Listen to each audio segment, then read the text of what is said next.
সাথে সৎ কর্ম করতে হবে, ওয়া আমিলুস সালিহাত। আর ঈমান নিয়ে আসা, সৎ কর্ম করা, এটা কুমান ফুসাকুম, নিজেকে বাঁচানো। বোঝা গেছে? ঈমান নিয়ে আসা, সৎ কর্ম করা, কুমান ফুসাকুম, নিজেকে বাঁচানো। আর আহলিকুম নারা, পরিবার পরিজনকে যদি বাঁচাতে হয়, ওয়া তাওয়াসাউ বিল হক, সত্যের উপদেশ দাও। কিসের উপদেশ? সত্যের উপদেশ দাও। জলসাতে যা শুনছেন, যা শিক্ষা আছে ইসলামের, মসজিদের ইমাম সাহেবের কাছ থেকে যা শুনছেন, সেগুলো বাড়িতে উপদেশ দাও। ওয়া তাওয়াসাউ বিস সাবর, সন্তান বিয়াদবি করবে, আপনার কথা অবমাননা করবে, আপনাকে ধৈর্য ধারণ করতে হবে। ওয়া তাওয়াসাউ বিস সাবর, ধৈর্য ধারণের প্রতি উপদেশ দাও। ও দুনিয়ার চাকচিক্যের প্রতি জড়িয়ে পড়বে। সুতরাং এই চারটে কোয়ালিটি যদি আপনার প্রতি থাকে, ঈমান, সৎকর্ম, সত্যের উপদেশ, ধৈর্যের উপদেশ যদি আপনার মধ্যে থাকে, আপনার জন্য জান্নাত অপেক্ষা করছে। একটু জোরে বলুন সুবহানাল্লাহ।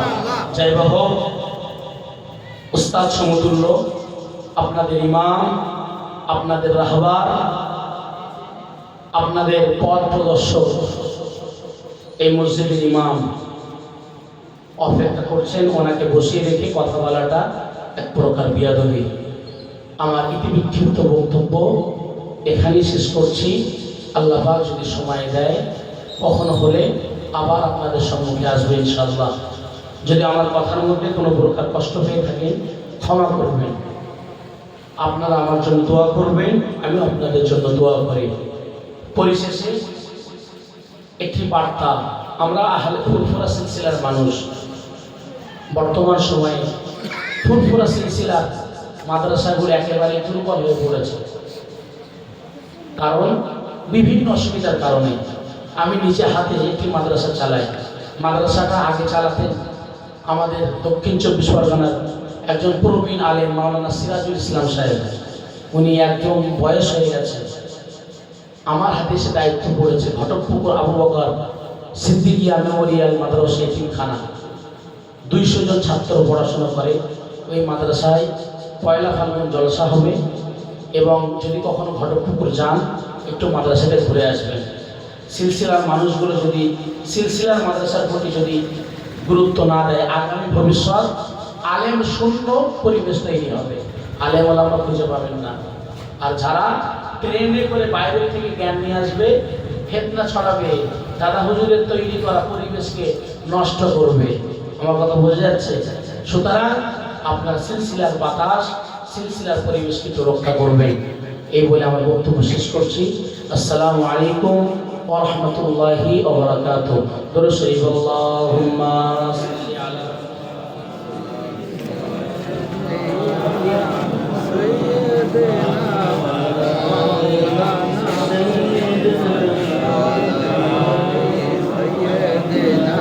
আলহামদুলিল্লাহ। এতক্ষণ পর্যন্ত যা আমরা শুনলাম, আল্লাহ রাব্বুল আলামিন আমাদের সকলকে বেশি বেশি আমল করার তৌফিক দান করেন। সকলে বলি আল্লাহুম্মা আমিন। যারা আমাদের মধ্যে উপস্থিত হয়েছে, আমাদের মসজিদের এই সীমা, এতটা অঞ্চলে সুপরিচিত মানুষ তো আমাদের সম্পর্কে উপস্থিত হয়েছে। এখন আমরা যারা এদিকে এদিকে ঘোরাফেরা করছি, যাব করছি, সময়কে অপচয় না করে আমরা এখনই মিলাদের মধ্যে চলে আসি, মাহফিলের মধ্যে আমরা প্রবেশ করি। তো এখন আমাদের এই মসজিদের ইমাম সাহেব জনাব আলহাজ মাওলানা মোহাম্মদ বজলুর রহমান সাহেব দামাত বারকাতুহু, তিনি বয়ান রাখবেন। আমরা সকলে বিস্তৃতভাবে শুনবো।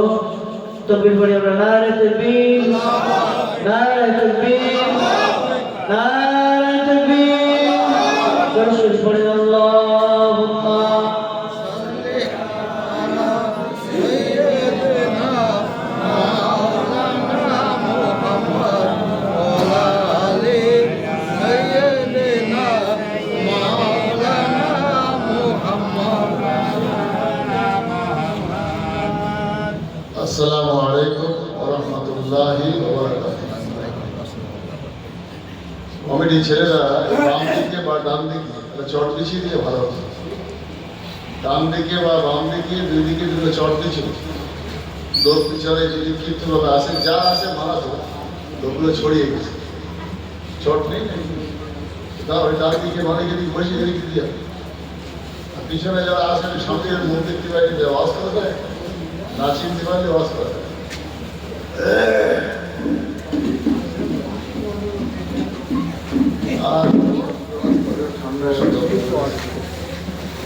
أعوذ بالله من الشيطان الرجيم.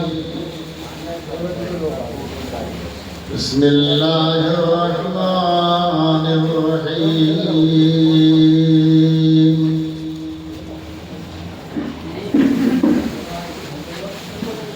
الذي خلق الموت والحياة ليبلوكم أيكم أحسن عملا. وقال الله تعالى في موضع آخر: كيف تحيي الموتى قال أولم تؤمن قالوا قال بلى ولكن ليطمئن قلبي.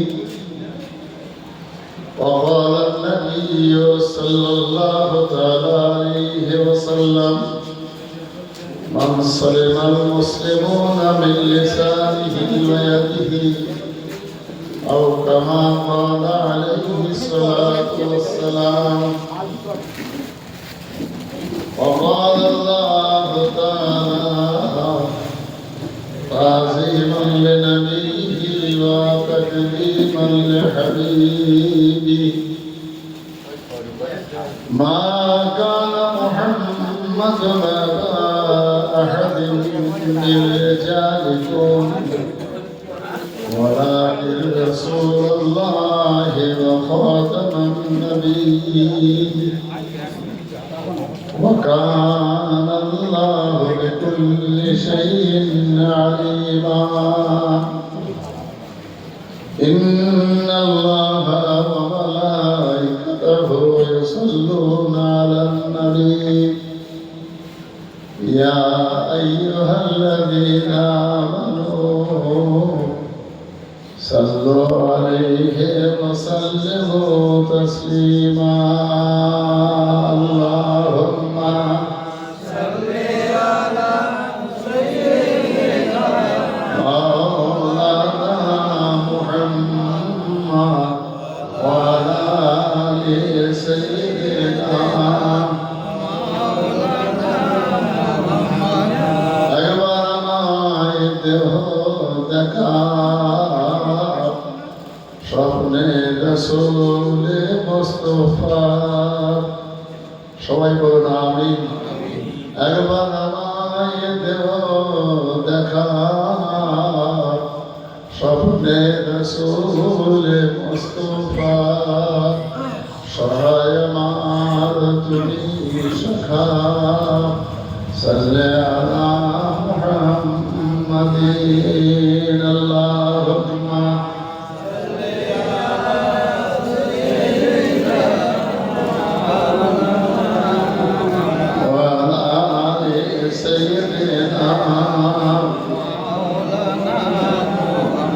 ডাকি তোমার বার বার, কাঁদায় না আমাকে আর। ডাকি তোমার বার বার, কাঁদায় না আমাকে আর। চাহিয়া আছি দেখাও দিদার। সাল্লি আলা মুহাম্মাদিন। আল্লাহুম্মা সাল্লি আলা সাইয়্যিদিনা মাওলানা মুহাম্মদ ওয়া আলা আলি সাইয়্যিদিনা মাওলানা মুহাম্মদ। दीन बिना ईमान मिला, पढ़ने के लिए कुरान मिला। का था, सब कुछ दिलवा दिया कमली वाले ने, ला इलाहा इल्लल्लाह, ला इलाहा इल्लल्लाह, मुहम्मदुर रसूलुल्लाह, हस्बी रब्बी जल्लल्लाह। नूर मुहम्मद सल्लल्लाहु ला इलाहा इल्लल्लाह, ला इलाहा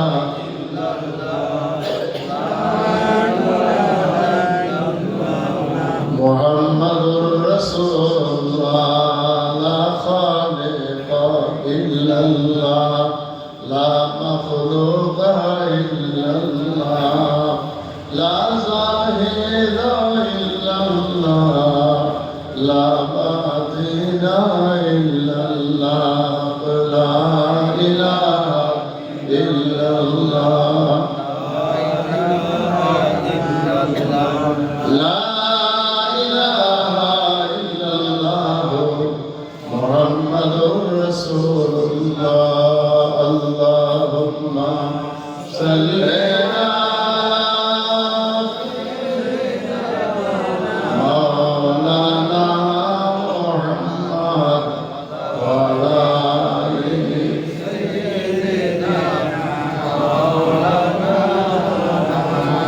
আলহামদুলিল্লাহ। মহান স্রষ্টার দরবারে অসংখ্য শুকরিয়া যে আমাদের ঝালিগাছি জামে মসজিদের বাৎসরিক ইসালের সব, আর সেই ইসালের সবে আমরা সবাই উপস্থিত হতে পেরেছি। সেই জন্য মহান স্রষ্টার দরবারে অসংখ্য শুকরিয়া জানাই, সবাই বলি আলহামদুলিল্লাহ।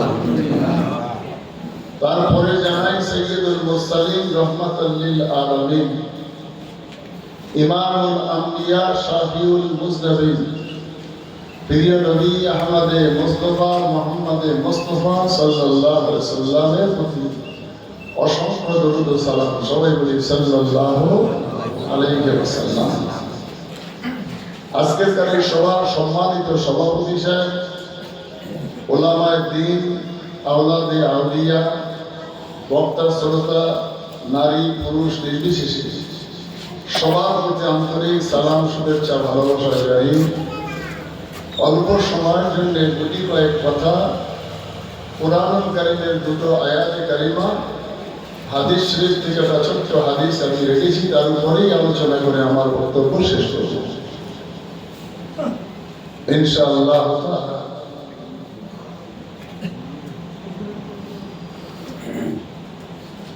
সর্বপ্রথম আমার কথা বলার আগে ভাবতে হয় যে আমি তো ইমাম সাহেব, তাই শুক্রবারে কি বলেছি আমার মনে নেই, ওটা গুনে গেলে বলা হয়। রোজ সোম মঙ্গলবার আজ দুদিন পরে ফের মাইকে গেছি, আবার কি বলবো তা মনে থাকবে না।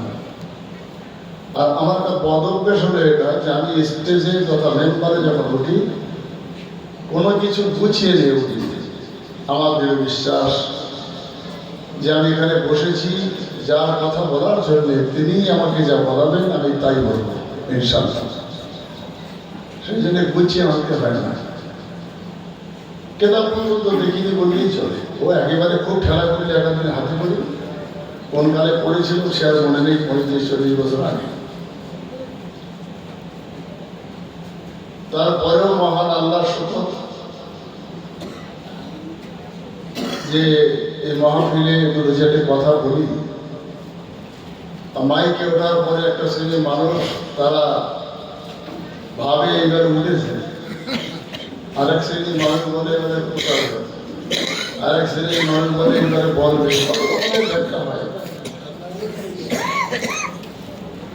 সব ব্যাখ্যার অবসান ঘটিয়ে আমি বলছি, বর্তমান সময়ে যারা বক্তৃতার জগতে আছেন, করে বেড়াচ্ছে,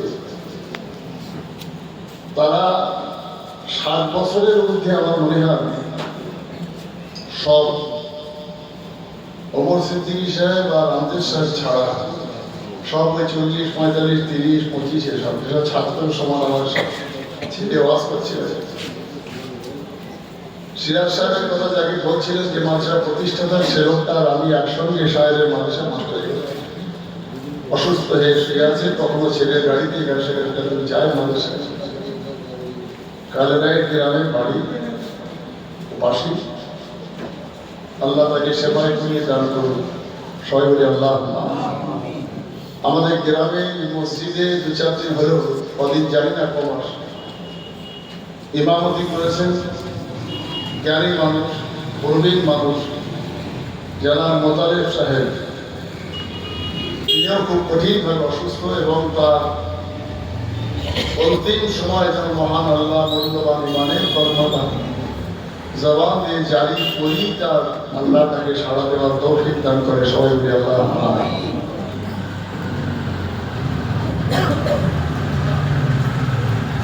আমি একজন গার্জিয়ান হিসাবে পূর্বের বক্তার গার্জিয়ানের দায়িত্ব নিয়ে বলে গেল, তো সেই জন্যই কথাটা বলছি। একটা গার্জিয়ান হিসাবে দায়িত্ব এবং কর্তব্য বর্তায় সমান বিচার করা। হযরত মুহাম্মদ সাল্লাল্লাহু আলাইহি সাল্লামকে সাহাবারা জিজ্ঞাসা করেছিলেন, ইয়া রাসূলুল্লাহ, ইয়া হাবিবাল্লাহ, আপনার তো অনেকগুলো বিবি স্ত্রী, কিয়ামতের দিনে তো ইনসাফ বেইনসাফ যদি হয়ে যায়, কয়বার দিতে হবে? রাসূলুল্লাহ বলেছিলেন যে আমি একটা বউ রেখে দিই 400 টাকার শাড়ি আর একটা 200 টাকার শাড়ি। একটা বউকে যদি আমি আজওয়া খেজুর খাওয়াই আর একটা যদি দামড়া খেজুর কিনে এনে খাওয়াই, সেই ক্ষেত্রে আমার আল্লাহর কাছে কৈফিয়ত দিতে হবে। অর্থাৎ সেখানে কম বেশি করার মতো অধিকার আমার নেই। তবে ভালোবাসাটা এটা আমার হাতে না, এটা আল্লাহর হাতে। সেই জন্যে আন্তরিকভাবে যদি কারোর প্রতি কারোর ভালোবাসা বেশি থাকে, এর জন্য আমার হিসাব আল্লাহর কাছে দিতে হবে না। তো আজকে আমি গার্জিয়ান হিসাবে এখন প্রাক্তন বক্তা মাওলানা বিন্নাতুল সাহেব বলে গেল, খুব সুন্দর এবং ভালো কথা বলছিল। আকাশে এই আসমানের থেকে আসায় ঠান্ডা ওয়েদারে তার গলাটা ছিঁড়ে গেছে বলেই ওয়াজ করতে কষ্ট হচ্ছে, বুঝতে পারছি না। তেমন দায়িত্ব এবং কর্তব্য যদি গার্জেনের হয়ে থাকে, তাহলে আমারও একটা দায়িত্ব কর্তব্য থাকে। আমার যদি 4টে ছেলে হয়, 2টো মেয়ে হয়, তাই তাদের প্রতি আমার বিচারটা সুবিচারের হবে। ভালোবাসাটা আমার হাতে নয়, ওটা আল্লাহর হাতে। তাই কোনো সন্তান যদি আমাকে বেশি ভালোবাসা আদায় করিয়ে নেয়, এর জন্য দায়ী আমি হব না। আমার কথা বুঝতে অসুবিধা হয় না তো? বিচারটা সমানাই সঠিক করতে হবে। তাই আজকে গ্রামের গার্জিয়ান হিসাবে আমি বলছি, আমাদের এখানে জলসা হয়, চাঁদ রাত কমিটি জলসা হয়, আমাদের এখানে জলসা হয়, নদী দিবসের জলসা হয়, আবার এই বাৎসরিক জলসাটাও হচ্ছে। ওই দুটো জলসাও আমাদেরই ছেলেরা করে, এই জলসাটাও আমাদেরই সন্তানেরা করে। জলসার কোন ঘাটতি নেই, যদিও ঠান্ডা আমি বুঝতে পারছি, তারপরেও জলসার যে আগ্রহ, যে ছেলেরা কঠোর পরিশ্রম করে বেহেশতি বাগান সাজালো, তাদের মনের গতিটা কিন্তু ততটা ভালো লাগবে না যতটা মানুষ এখানে আসলে সমর্থন করলে ভালো লাগবে। সেই জন্যে তারা আমাদেরই সন্তান, তাদের প্রত্যেকের কাজে 100% ভালো হবে না, এ কথা আমি জন্মায় বলেছি, এখন বলছি। 100% ভালো কাজ হবে না। আপনি যার জন্যে মা বাবার সঙ্গে অসৎ ব্যবহার করলেন, যার জন্যে আপনি ভাইদের সঙ্গে ভাবিদের সঙ্গে অসৎ ব্যবহার করলেন, যার জন্যে গর্ভধারিণী মার সঙ্গে আপনার 2 মাস 1 মাস 15 দিন কথা বন্ধ হয়ে গেল, যার জন্য আপনি বাপের সঙ্গে মুখ লাগাইয়ে বড় বড় কথা বললেন, যার জন্য আপনি বড় ভাবি যে মায়ের সমান তার উপরেও হাত চালাতে গেলেন, যে আপনি মারধর করবেন এরকম উপক্রম হলেন। তিনি হচ্ছেন অন্য কেউ নন, তিনি আপনার সহধর্মিনী তথা অর্ধাঙ্গিনী, আপনার স্ত্রী। বোঝা যাচ্ছে আমার কথা?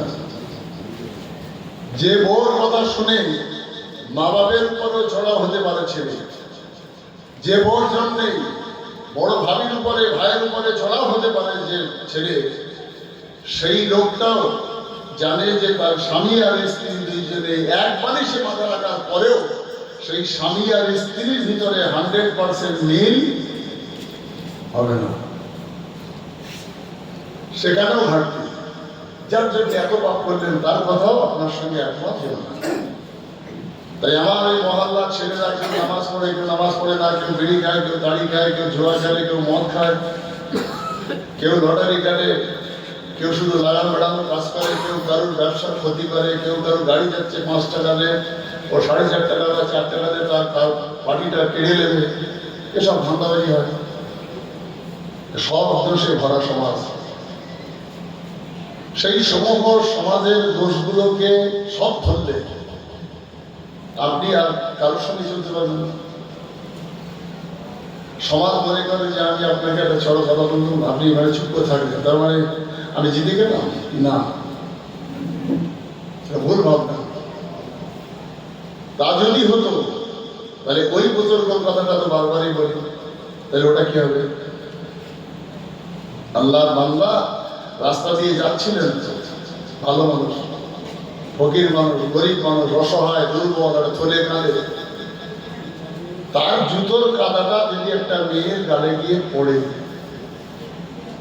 তিনি তো দুর্বল, এ তো ঝট করে সেই প্রেমিকা গালের কাদা দেখে প্রেমিক তো চড় মারল, ভেসে জিতে গেল সে। মার গেল ফকির সাহেবের জয় হলো, নয় যুবক ছেলেটার জয় হলো।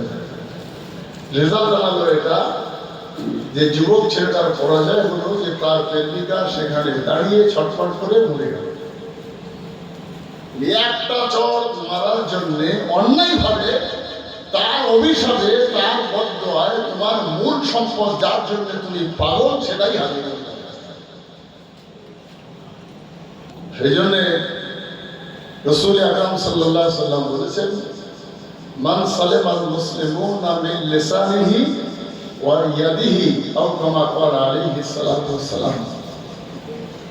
তোমার মুখ এবং তোমার হাত, এই দুটো তুমি হেফাজত করো, যেন কোনো মুসলমান তোমার এই হাত আর মুখের দ্বারায় কষ্ট না পায়। এই হাদিস শরীফের একটা গুরুত্বপূর্ণ বিষয় হলো এটা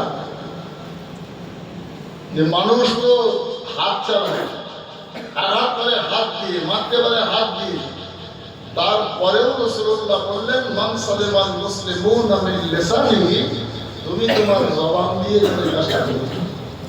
সাহাবায়ে কেরামগণ জিজ্ঞাসা করলেন, ইয়া রাসূলুল্লাহ, ইয়া হাবিবাল্লাহ, হাত দিয়ে মারা যায়, দাঁত দিয়ে মারা যায়, মুখ দিয়ে মারবে কি করে?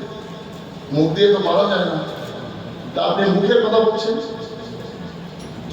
বিশ্ব নবী সাল্লাল্লাহু আলাইহি সাল্লাম বলেছিলেন যে যদি তোমার হাত দিয়ে তুমি মারো, দাঁত দিয়ে মারো, সেই মারার কতটা সেরে যাওয়ার পর মানুষ ভুলে যেতে পারে, সেটা মানুষ ভুলে যেতে পারে, কিন্তু তুমি তোমার জবান দিয়ে যদি মারো, সেইটা ভোলা খুব কঠিন।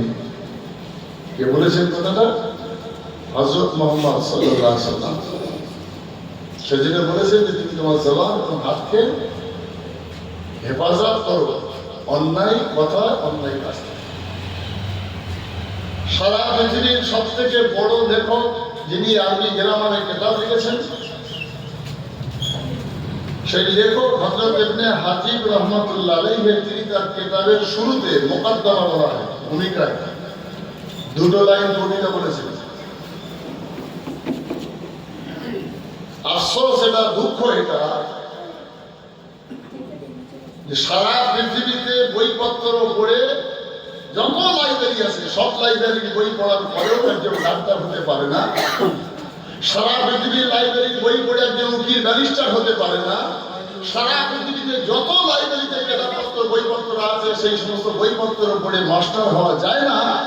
কিন্তু আফসোস এটা যে দুটো চারটে বইপত্র পড়তে হবে, বেশি বই পড়লে হবে না, দুটো চারটে পড়লেই মাওলানা হয়ে যাবে, মুক্তি হয়ে যাওয়া যায়, ফতোয়া দেওয়া শেখা যায়। কত সস্তা ইসলাম ধর্মটা বলেন। লাইব্রেরি বই বড় সাত শেষ হয়ে গেল, আপনি উঠে হতে পারবেন না। কোটি টাকার বই কিনে পড়ার পরে আপনারা মাস্টার হতে পারবেন না।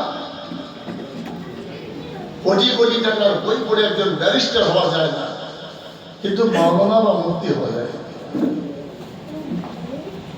এটাই তো আফসোস যে সারা পৃথিবীর সব থেকে শ্রেষ্ঠতম কেতাব কাফিয়া, যে কেতাবের বাংলা মানে হলো যথেষ্ট, অর্থাৎ এই কেতাবটা পড়ার পরে আর আরবি গ্রামারের কোনো কেতাব পড়তে হবে না। গ্রামার কেন পড়তে হয়? গ্রামার এই জন্যই পড়তে হয় যে আরবি ভাষাটা যখন জের জবরবিহীন, সেখানে যদি ভুল ত্রুটি থাকে জের জবরটা সে যেন লাগিয়ে পড়তে পারে। এখন যদি কেউ নতুন করে আবিষ্কার করে কোনো কথা, তাহলে আমার এই 16-18 বছর পড়া আর 40 বছর এই ধরে খেদমত করা সবটাই দিতে হবে। বুঝতে পারেন মনে হয় কি বলতে চাইছে? সেদিনে কোরআনুল কারীম রাসূলের উপরে নাযিল হলো, সাহাবীর কাছে 2 পারা, ওই সাহাবীটা 10 পারা, ওই সাহাবীটা 25 পারা, এই সাহাবীটা 30 পারা। এক একজন সাহাবীর কাছে কোরআনুল কারীম যতটা যার দক্ষতা, যতটা তার স্মৃতিশক্তি, যতটা যার ক্ষমতা, সে ততটা সংরক্ষণ করে রেখেছিলেন। যেমন আমাদের দেশে আছে না 10 পারার হাফেজ, 20 পারার হাফেজ, ফুল হাফেজ, হাফ হাফেজ আছে। তো সাহাবীরা এরকম ছিলেন। রাসূলুল্লাহ সাল্লাল্লাহু আলাইহি ওয়াসাল্লামের ইন্তেকালের পর হযরত আবু বকর সিদ্দিক রাজিত্ব করলেন। সাহাবায়ে কেরাম বলেন, আবু বকর সিদ্দিককে বললেন, হুজুর এই কোরআন শরীফটা খুঁজে পাওয়া যাবে না। সাহাবীরা সব যুদ্ধের ময়দানে শহীদ হয়ে যাচ্ছেন, তাহলে যারা হাফেজ তারা শহীদ হয়ে গেলে কোরআন যুক্ত হয়ে যাবে, অর্থাৎ কোরআন শরীফটা এক জায়গায় করা হবে। হযরত আবু বকর সিদ্দিক রাদিয়াল্লাহু তাআলা বললেন, এটা আমার দ্বারা সম্ভব নয়। রাসূলুল্লাহ যে কাজ করেননি আমি সে কাজ করব না। করেননি। আবু বকর খুব ছোট মোটো সাহাবী ছিলেন না। নাম্বার 1, রাসূলুল্লাহর পরে কেউ যদি হয় তার নাম আবু বকর, তিনি করলেন। অর্ধেকটা পৃথিবীর বাদশাহ হযরত খলিফাতুল মুসলিমিন ওমর ফারুক রাদিয়াল্লাহু তাআলা, যার সময় সারা পৃথিবীতে ইসলাম বেশি বিস্তার হলো, যার সময় এসে মহিলাদের মসজিদে নামাজ পড়া নিষেধ করে দেওয়া হলো, যার সময় এসে পবিত্র মক্কা শরীফ এবং মদিনা শরীফ, মসজিদে হারামাইন দুটো মসজিদে 20 রাকাত তারাবি নামাজ পড়া যাবে সিদ্ধান্ত হলো, সেই হযরত ওমর ফারুক যার সময় এসে বেতের নামাজ 3 রাকাত করে সাব্যস্ত করা হলো, সেই লোকটার কাছেও যখন সাহাবীরা বললেন, হুজুর কোরআন শরীফ এক জায়গায় করুন, কোরআন শরীফটা লুপ্ত হয়ে যাবে, হযরত ওমর বলেছিলেন আমি পারব না। রাসূল করেননি, আবু বকর করেননি, আমি করব। উসমান গনি রাদিয়াল্লাহু তাআলা রাসূলুল্লাহর জামাই জিন্নুরাইন বলা হয়। একটা মেয়ে মারা যাওয়ার পর আরেকটা মেয়ে বিয়ে দিয়েছিলেন। হযরত উসমান খলিফা হলেন। সাহাবারা পেশা দিতে লাগলেন যে হুজুর পজিশন খারাপ। হযরত উসমান স্বীকৃতি মন্ত্রী সভায় পাশ করে দিলেন, সই করে দিলেন, যাও এক জায়গায়। উসমানের সময় সে কোরআন এক জায়গায় হলো, জামিল কোরআন আমিরুল মুমিনিন সাইয়্যিদুনা উসমান ইবনে আফফান। জোরে বলুন সুবহানাল্লাহ। আজকে যে কোরআন আমরা দেখছি সেটা হযরত উসমান এক জায়গায় করেছিলেন। তাহলে আবু বকর আর ওমর ঠিক করেছিলেন, উসমান ভুল করলেন? আপনি তাই বলবেন? যুগের পরিবর্তন, মশলা পাল্টে গেছে, বুঝতে পারেননি? যুগের পরিবর্তনে মশলা পাল্টে গেছে। উসমানের সময় এক জায়গায় করলেন। আপনি কলকাতায় গেছেন, লাইন কোনদিকে খুঁজে পাচ্ছেন না, কাপড় চোপড়ে করবেন না দাঁড়িয়ে বসে করবেন। শরিয়াত আপনার কি বলছে? কথা বলেন না, হেউড়ো শাস্ত্রে হবে না। যে জায়গায় গেছেন সেখানে বসার লাইন নেই, বসলেই তো আপনি ভিজে যাবেন। তাই রাসূলুল্লাহ সাল্লাল্লাহু আলাইহি ওয়াসাল্লাম সেদিনে সহিহ হাদিস শরীফে বললেন, হযরত মুগীরা ইবনে শুবা রাদিয়াল্লাহু তাআলা কুদুরি নামক কিতাব, সারা পৃথিবীর শ্রেষ্ঠতম কিতাব ফিকহ কিতাব, সেই কিতাবের শুরুতে বাবুত তাহারাত, পবিত্রতা বর্ণনার অধ্যায়ের শুরুতে একটা হাদিস এনেছেন। হযরত মুগীরা ইবনে শুবা রাদিয়াল্লাহু তাআলা বলেন, আতা সুবাদাতা কওমিন ফাবারা কায়মান কথাবার্তা জোরে বলুন সুবহানাল্লাহ। বিশ্ব নবী সাল্লাল্লাহু আলাইহি সাল্লামকে নিয়ে হযরত মুগীরা ইবনে শুবা বলেন রাসূলুল্লাহ যাচ্ছিলেন, যেতে যেতে একটা উঁচু জায়গা, নোংরা জায়গা, একেবারে নোংরা স্তূপ, সেখানে গিয়ে হুজুরের পেশাব লেগেছে, কিন্তু পেশাব করতে গিয়ে বসলে সব গড়িয়ে কাপড় চোপড় নাকা খোলার ভয়ে হযরত মুহাম্মদ সাল্লাল্লাহু আলাইহি সাল্লাম সেখানে দাঁড়িয়ে পেশাব করেছিলেন। জোরে বলেন সুবহানাল্লাহ, আর একটু জোরে বলেন সুবহানাল্লাহ। আপনার আমার জন্য রাসূলুল্লাহ দাঁড়িয়ে পেশাব করে পৃথিবীর মানুষের জানিয়ে দিলেন যে পরিস্থিতির উপরে নির্ভর করে জায়গা পাল্টালে ফতোয়া পাল্টে যায়। বলেন, আমরা সবাই জানি দাঁড়িয়ে পানি পান করা নিষেধ, আমরা সবাই জানি বোতলে পানি পান করা নিষেধ, তারপরেও পরিস্থিতি ওই কলকাতায় ওই রাস্তার ধারে ওই চায়ের দোকানে দাঁড়িয়ে পরিস্থিতি তৈরি হলে বোতলেই খেতে হয়, দাঁড়িয়ে খেতে হয়। বোঝা যাচ্ছে? ফতোয়া চেঞ্জ হয়। রাসূল আকরাম সাল্লাল্লাহু আলাইহি সাল্লামের সঙ্গে সাহাবীরা যাচ্ছেন, একদল মানুষ মদ খাচ্ছেন। রাসূল আকরাম সাল্লাল্লাহু আলাইহি সাল্লামকে সাহাবা বলছেন, হুজুর এরা সব মদ খাচ্ছে, তা দূর বাবু চলো। তাহলে বোঝা যাচ্ছে? আবার আমার সামনে যদি কেউ বিড়ি খায় আর আমাকে কেউ বলে যে অমুক বিড়ি খাচ্ছে, আপনার খুব প্রিয়, তাহলে আমি যদি বলি চলো বাদ দাও, তাহলে কি বোঝা গেল? যে আমি ও যে বিড়ি খাচ্ছে ও যেন জানতে না পারে আমি দেখতে পেয়েছি, আমি বেরিয়ে গেলাম। এটাই তো করবো না, আর এটাই তো মাধ্যমিক বা দর্শন তাই বলে। তো বিশ্বনবী সাহাবীরা চলে গেলেন, ফিরবার সাহাবারা লিখছেন কওলা রাসূলুল্লাহ সাল্লাল্লাহু আলাইহি সাল্লাম বলে রিওয়ায়াত করে বলছেন যে মদ খাওয়া যায়, তাই বলুন। রাসূল যখন বলেছেন চলো তা খাওয়া যায়, লেখা হয়ে গেল। ফেরার সময় দেখছেন যে গন্ডগোল খুব, সে মাথার কেউ ন্যাম ধরে ওর ঘাড়ের উপরে পা, দারু পাশা এর মুখের উপরে, সেরকম ভিতরে একটা বিভৎস ব্যাপার, মাল খেলি যা হয়। বলছেন হুজুর সেই তারাই সবাই দেখেন কি হালের রয়েছে। হুজুর বললেন হাজা হারাম, মদ খাওয়া হারাম। যে জিনিস খাওয়ার পরে মানুষের মানুষত্ব হারিয়ে যায় সেটা হারাম, অর্থাৎ সেখানে লেখা হচ্ছে রাসূলুল্লাহ সাল্লাল্লাহু আলাইহি ওয়াসাল্লাম বলেছেন মদ খাওয়া হারাম। পরিস্থিতি পাল্টে গেল, কথা পাল্টে গেল। নবী করিম সাল্লাল্লাহু আলাইহি সাল্লামের মতো একজন মহামানব, তিনি তারাবির নামাজ, কি বলে না, তারাবি নামাজ, রমজান মুবারক মাস তারাবি নামাজ হুজুর পড়তে যান। সাহাবারা নামাজে সকালবেলা জিজ্ঞাসা, হুজুর আজকে তারাবিতে দেখিনি?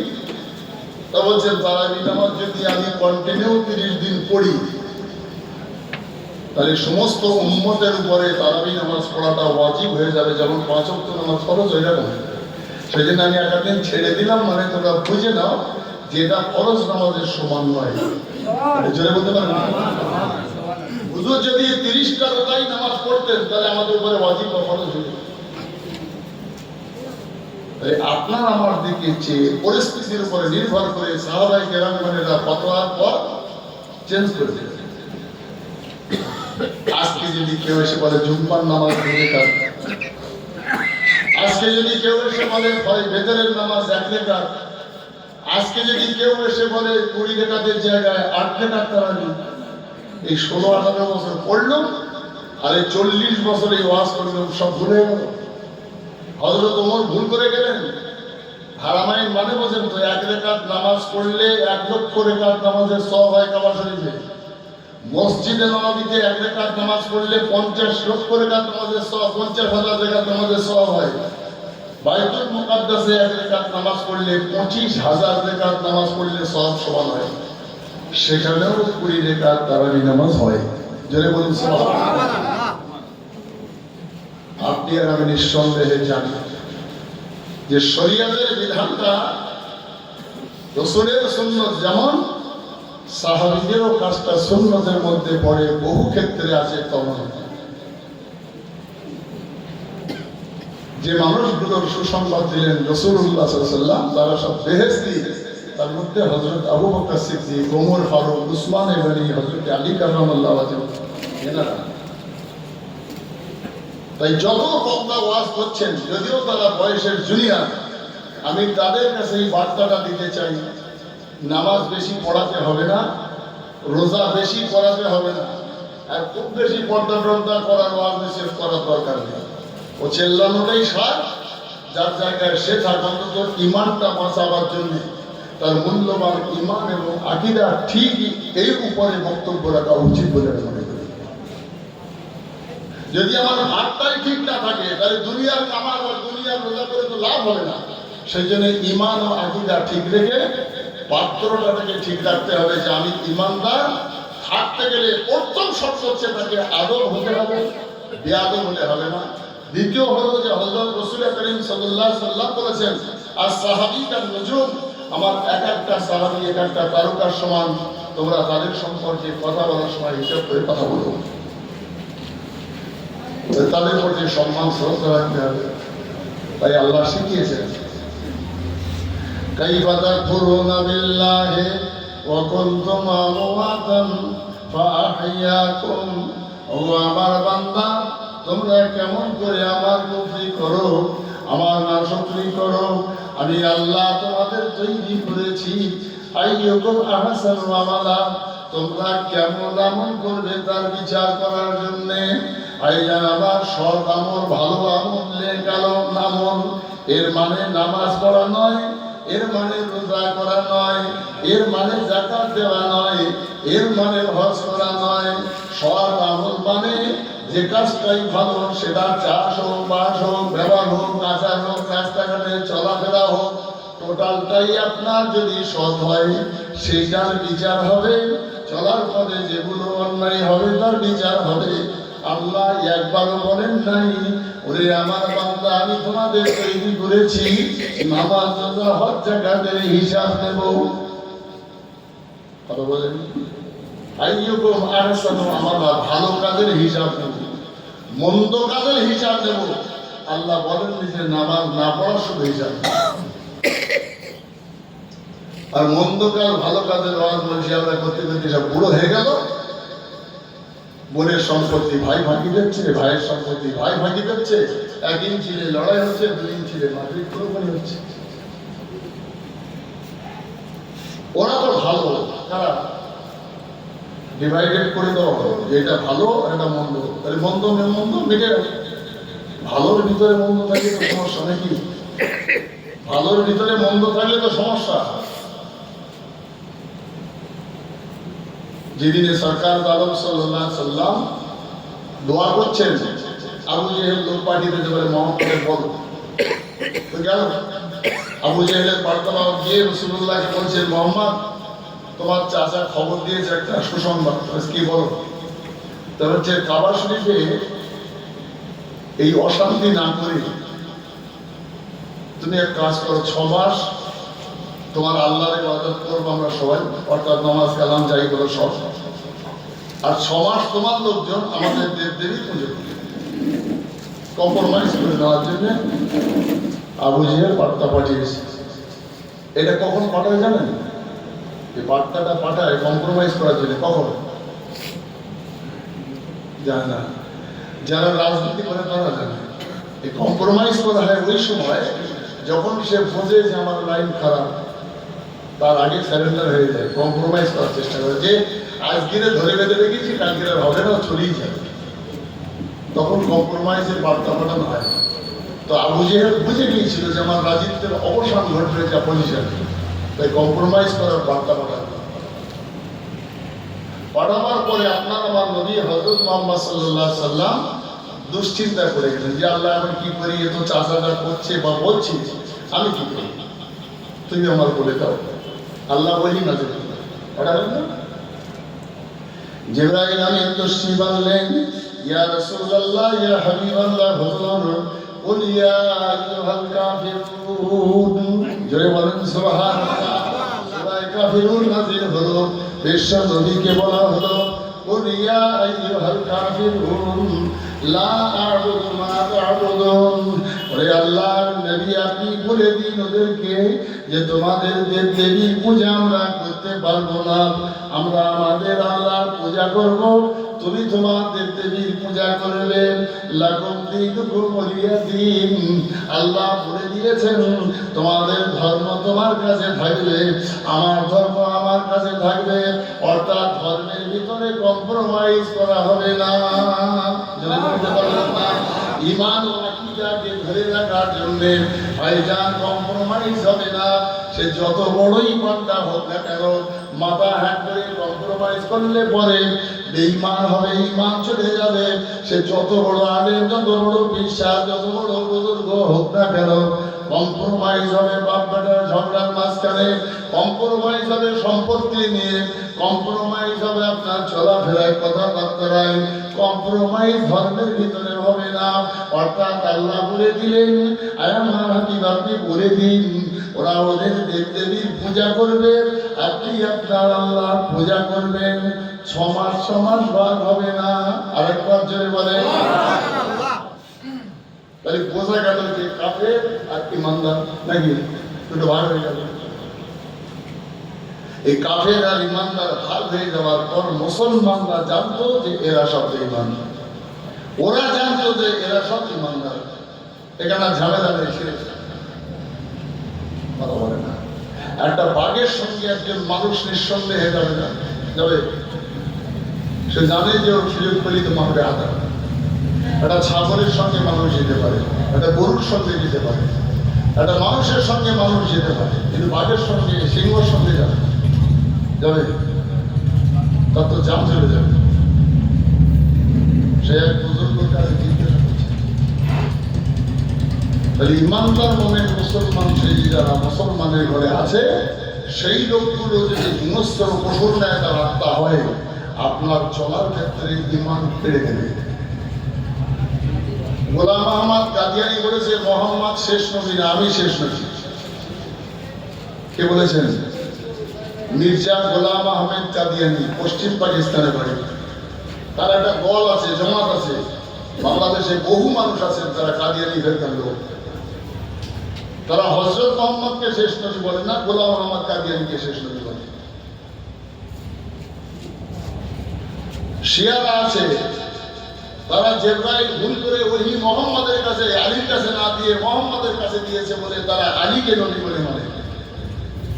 শিয়ারা খারিজি আছে, তারা হযরত মুহাম্মাদের প্রধান খলিফা হযরত আবু বকর, হযরত ওমর দ্বিতীয় খলিফা উসমান, চতুর্থ খলিফা আলী, এটা তারা মানতেই না। হযরত আলী নবীর জামাই, হযরত আলী গোরের বংশের লোক, হযরত আলী কাবায় জন্মেছিলেন, হযরত আলী বাল্য বয়সে ইসলাম গ্রহণ করেছিলেন। তাই হযরত আলী ফাতেমার স্বামী, হযরত আলী মা হাসান হোসেনের বাপ, হযরত আলীকেই তারা প্রধান খলিফা বলে মানে। সে দল আছে সারা ইরানের জন্য, বেশিরভাগ ইমাম থাকবে। এই সব মতবাদকে বিশ্ব নবীর হাদিস অনুযায়ী সব কাফের বলা হয়েছে। অর্থাৎ যারা লাকুম দীনুকুম ওয়ালিয়া দীন, সেদিন আবু জেহেল আলীরা আমরা দেবদেবীর পূজা করতে গিয়ে কাফেরের খাতা নামটা লেখালো, ওটা তো ভাগ হয়েই আছে। কিন্তু মুসলমানদের ভিতরে এই এতগুলো ফেরকা তৈরি হওয়ায় তাদের সবাইকে কাফের বলা হয়েছে। যারা কোরআনের উপর আগুন চালিয়েছে, যারা নবীর উপরে আগুন করেছে, যারা হযরত আবু বকর, উসমান, আলীর উপরে আগুন চালিয়েছে, সেই লোকগুলোকে সব কাফের এবং তারা মুনাফিকের কাফের নাম দিয়েছে। বোঝা যাচ্ছে? কাদিয়ানীদের আপনি কাফের না বললে আপনি নিজে কাফের হয়ে যাবেন। তাহলে বোঝা যাচ্ছে এটা যে ইসলামের ভিতরে, ঈমান ও আকীদার ভিতরে কম্প্রোমাইজের জায়গা নেই। ওখানে যা হওয়ার তাই হবে।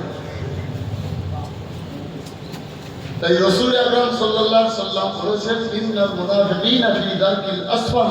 কোরআনের এই আয়াতের ব্যাখ্যা করতে গিয়ে হুজুর বলেছেন যে কাফের যারা সেদিনে বলেছিল 6 মাস আমরা 6 মাস তোমরা, ওদের জন্য আল্লাহ বলেন যে ফি নার জাহান্নামা খালিদিনা ফিহা আবাদা, ওরা সব চির জাহান্নামী হয়ে যাবে। আল্লাহ রাসূল সাল্লাল্লাহু আলাইহি সাল্লাম বলেন যে কাফের বেঈমান মুশরিকদের জন্য জাহান্নাম, কিন্তু মুসলমানদের ঘরে যারা মুনাফিক, আল্লাহ রাসূল বলছেন এদের জন্য জাহান্নামের সবথেকে ভয়াবহ নিচু স্তরের জাহান্নাম। বলেছে এই কাফের ভালো না মুনাফিক ভালো? মুনাফিকের থেকে কাফের তো অনেকটা ভালো, সেটা শুধু জাহান্নামে থাকবে, একেবারে শেষ তলায় যাবে। নামাজ আমরা পড়ি, পরে কার নামাজ পড়ি, কতক্ষণ রুকু করি, কতক্ষণ সিজদা করি, ক টাকা দান করি। মসজিদে নববীতে নামাজের পর নামাজ, তাহাজ্জুদের পর ইশরাক, ইশরাকের পর ফজর, ফজরের পরে আওয়াবিনী পরে জেগে পরে কোরআন তেলাওয়াত, যখন বাইরে বার হচ্ছে এক এক কলবা সোনার টাকা নিয়ে, আর এই মসজিদ থেকে বার হয়ে ওখানে দাঁড়াচ্ছে, যে যাচ্ছে তার হাতে এক এক খামসা করে সোনার টাকা দিচ্ছে। এরা দুনিয়ার মানুষ তাদের দেখতে পায় না, ওই 5 ওয়াক্ত নামাজের মধ্যে একটা ওয়াক্ত নির্বাচন করে রেখেছে বার হয়, আর তারা এসে সোনার টাকা লোকের গায়ে ছুঁড়ে মারে। বিরাট বারঘাট পর্যন্ত পাগড়ি, পৃথিবীর সেরা পাগড়ি, নামাজ পৃথিবীতে ওই নামাজ কেউ পড়েনি, এত ভালো নামাজ। এই 3টে লোক যা নামাজ পড়েছিলেন, পৃথিবীতে কোন লোক সেই নামাজ পড়তে পারবে না। রুকু করে পড়ে, সেজদা করে পড়ে, গেলি নাক ফেটে যাচ্ছে, ঘুষলে দাগ হয়ে যাচ্ছে, ওঠে না, সুবহান রাব্বিয়াল আলা, সুবহান রাব্বিয়াল আলা, ঠেসে ঠেলিয়ে যাচ্ছে। রুকুতে গেলে সুবহান রাব্বিয়াল আযীম কতবার বলে আল্লাহ জানে, আর সে জানে। সেই লোকগুলো যখন সারা মদিনার শহরে নাম জ্বর ছড়িয়ে পড়লো, এইরকম আল্লাহওয়ালা লোক পৃথিবীতে আর দেখিনি। সেই লোকগুলো আল্লাহওয়ালার নাম জ্বর দানি, নাম জ্বর দামি ধ্যানী গুণী। সেই সময় বিশ্ব নবী সাল্লাল্লাহু আলাইহি সাল্লাম বাদশাকে স্বপ্ন দেখাচ্ছেন যে তুমি তাড়াতাড়ি ব্যবস্থা করো, ওরা সুড়ঙ্গ করে আমার কবরের কাছাকাছি এসে গেছে, ওরা আমার লাশ তুলে নিয়ে যেতে চায়। ইংরেজরা ওদের পাঠিয়েছে আমার লাশটাকে তুলে নিয়ে যাওয়ার জন্য। বাদশাহ সেইভাবে কয়েনটা ফিট করলো, করার পরে ধরে ফেলার পরে যখন ধলাই হচ্ছে তখন বলতে হ্যাঁ, তাদের 3 জনকে স্পটে সারা পৃথিবীর মানুষ জানে তাদের কতল করা হলো। কারা এরা? কাফের। কারা এরা? ইহুদি, এরা নাসারা, লাকুম দীনুকুম ওয়ালিয়া দীন, সেই দলের লোক না। এত মসজিদে নববীর একবার 1 নম্বর কাতারের মুসলমান। অর্থাৎ এই নামাজ কালাম দাড়ি টুপি ধর্ম, এটা হচ্ছে তার বাহ্যিক দৃষ্টিতে শরীয়তের বিধান মানা লোক, ভিতরে একটা কিছু লুকিয়ে থাকে, তার বিচারটা খুব কড়াকড়ি হয়ে যায়। 100 নামাজি লোকের মধ্যে 80 জন নামাজি লোক, 100 জন হাজী সাহেবের মধ্যে 80টা হাজী সাহেব, যাদের প্রতি মানুষের ধারণা ভালো, শ্রদ্ধা করে, সম্মান করে, সেই মানুষগুলো ওই সাইনবোর্ডটাকে সুযোগ কাজে লাগিয়ে তার আপনজনদের প্রতি যে জুলুম আর অত্যাচার আর ফাঁকিবাজির কারবার চালায়, লোকের সঙ্গে সে বলে বোঝানো যাবে না।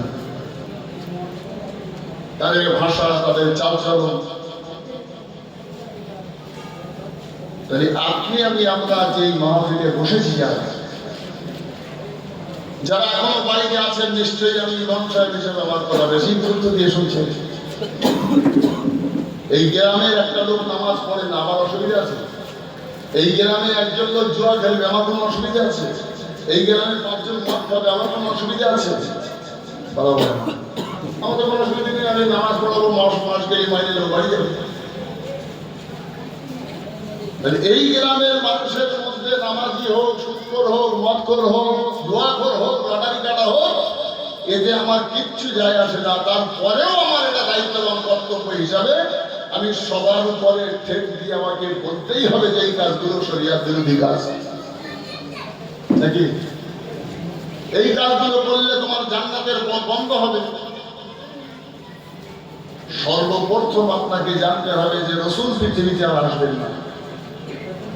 নবী আসার খেলাটা শেষ হয়ে গেছে। খাতামুন নবীয়্যিন মুহাম্মদ সাল্লাল্লাহু আলাইহি সাল্লাম মোহর মেরে দিয়েছেন। তাই নবী যখন আসবে না, তার কাজটা যারাই করবে তারা নবীরা কাজ করছেন। তাই আপনাকে জানতে হবে যে ওলামায়ে দ্বীন যারা হাদিস এবং কোরআনকে পড়ে রিসার্চ করে ভেবে মুস্তাহিদ যারা, তাদের কথাটা আপনার সামনে তুলে সঠিক পথে রাখার জন্য এত লড়াই আর সংগ্রাম। যদি আপনি এটা বুঝতে না চান, পরে দিন আসছে সেটা ভয়াবহ, ঠেকাতে পারবেন না। আর সেই দিনে মনে হবে যে মনে হয় এই সতর্ক বাণীটা উনি করছিলেন। আল্লাহ রাসূল সাল্লাল্লাহু আলাইহি সাল্লাম বলেছেন, আমার উম্মতের ভিতরে আমলের থেকে ফিতনাবাজি বেশি হবে। নেক কাজ করার থেকে, নেক কাজ করা লোকগুলোকে তার থেকে দূরে সরিয়ে দেওয়া হবে। একটা লোক জুম্মার 22 রাকাত নামাজ পড়ে আমরা প্রেশার দিচ্ছি তুমি নামাজ ফরজটা পড়ে পালিয়ে যেও না, খুব তাড়াতাড়ি অন্তত বাদাল জুম্মার নামাজ আর দুটো রেখা সুন্নত নামাজ পড়ো, নফলটা যদি নাও পড়ো, আখেরি কেউ নাও পড়ো, 6টা রেখার নামাজ অন্তত পড়ো। তার মানে বোঝা গেল 22-এর জায়গায় 10 রেখাত নামাজও পড়ার জন্য আমরা তাগিদ দিচ্ছি যে এইটা সুন্নতে মুআক্কাদা না পড়লে তোমার গুনাহ হবে। সেখানে এসে ফতোয়া তৈরি হয়ে গেল মাত্র 2 রেখাত জুম্মার নামাজ। 3 রেখাত বেতনের নামাজটা কেটে 2 ভাগ বাদ দিয়ে দিলে বলছে 1 রেখাত বেতনের নামাজ। 20 রেখাত তারাবি নামাজটা কেটে 12 রেখাত বাদ দিয়ে হয়ে যাবে 8 রেখাত তারাবি নামাজ।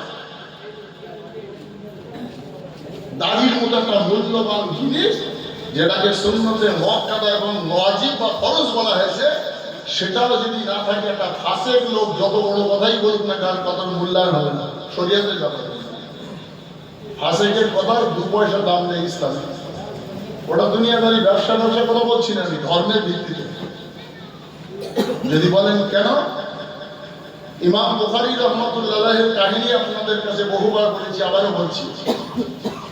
ইমাম বুখারী মোহাম্মদ ইবনে ইসমাইল বুখারী যখন হাদিস কোরআনগুলো এক জায়গায় করছেন, হাদিসগুলোকে রিসার্চ করে করে লিখছেন, তখন তিনি সেই হাদিসের সত্যতা প্রমাণ করার জন্য 3 দিন 3 রাত হেঁটে হেঁটে গেলেন, বাবুদের ফিরে গেলেন, রুটি তরকারি সব নিয়ে, যে হাদিসটা ঠিক না বেঠিক। যাওয়ার পরে সেখানে গেলেন যখন, দেখছেন যে পৃথিবীর সেরা মুহাদ্দিস হাদিস পড়াচ্ছেন, অগণিত মুহাদ্দিসরা বসে আছেন তার ছাত্র হিসেবে। হুজুর গিয়ে সেখানে বসে বসে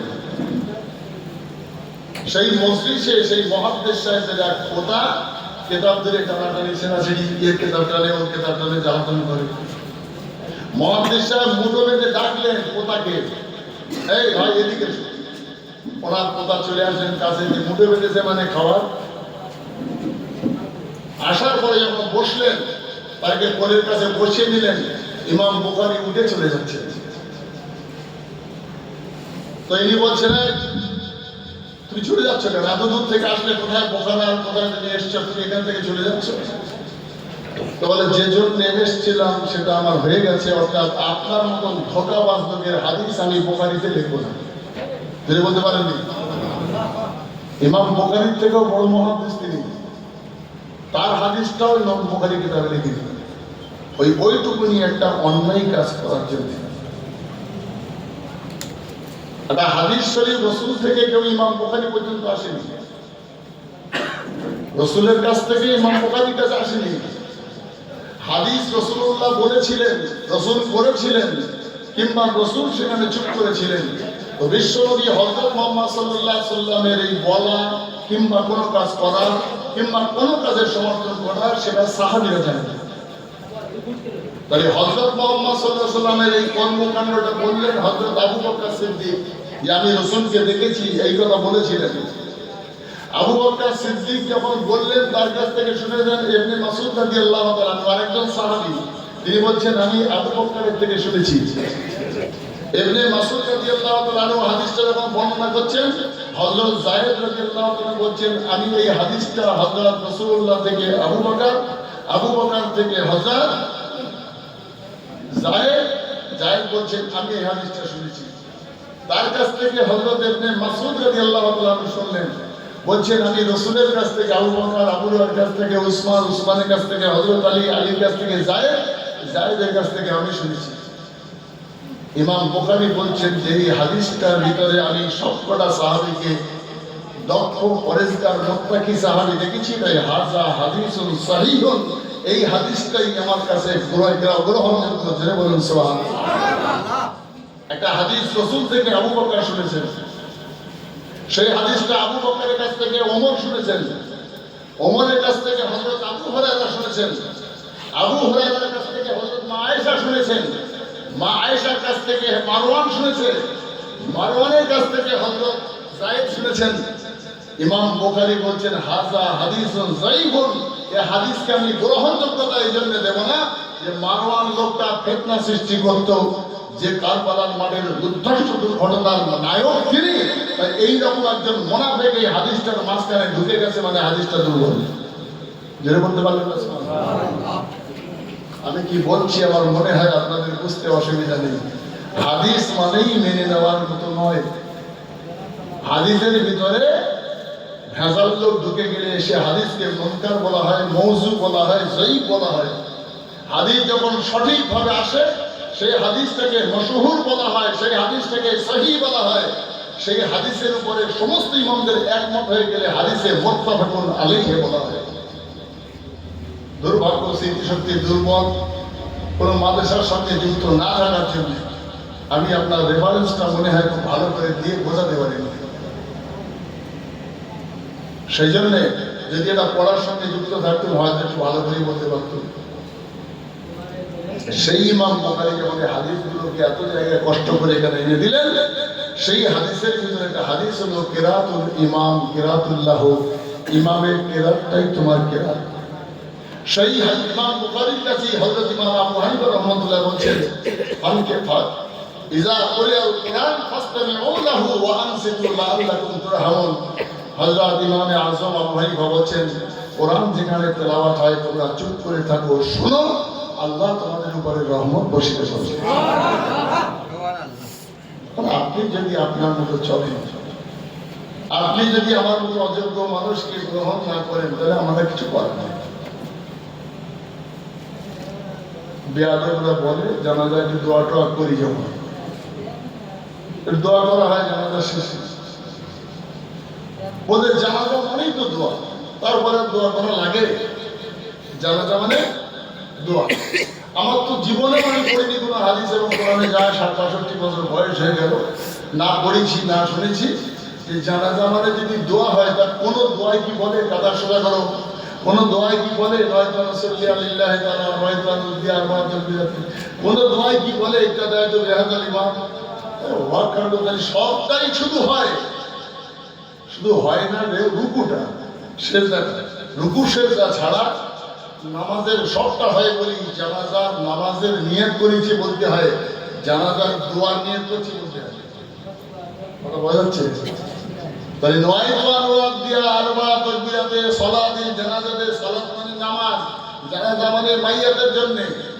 তাহলে আমি না জানাজার নামাজের নিয়ত করিতেছি আল্লাহু আকবার, এই যে বাদিলাম নিয়ে ইমাম সাহেব বললো আনা ইমামুল লিমান হাদারা ওয়া মান ইয়াহজুর, যারা পিছনে থাকলেন তারা বললেন একটা দায়িত্ব বিহাজার ইমাম। তো সেটা দোয়া।